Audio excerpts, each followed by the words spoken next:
Hey guys, welcome back to our channel. In this tech tutorial video, we're going to show you how you can connect your account on Slack with your workspace on the plain project management application. So let us dive into this. So navigate to the plain project management app and make sure that you're logged in with your associated account, and also make sure that you're logged in on Slack, for example, with the same Gmail or Google account.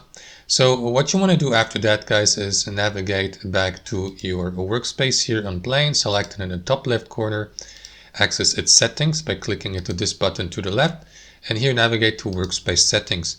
Here, guys, to the left, you will see this option, integrations. Click into it and find Slack. Here it is. So click into configure below it, and after that you will get asked to connect your Slack workspace with plain. So click into this button here to the right, wait for a brief moment, and you will be automatically redirected to this menu here. So you may give the permission here, select the workspace to the left, for example, add another workspace if you like, and after that go through these permissions. If you're content or okay with them, click into allow,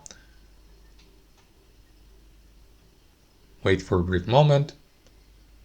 And there you go. As you can see, the status has changed to connected, and you see also your connected Slack workspaces below. You may disconnect the given workspace here with your workspace on Slack. And that's it, guys. Hope you enjoyed it, got some value from it, and we'll catch you later.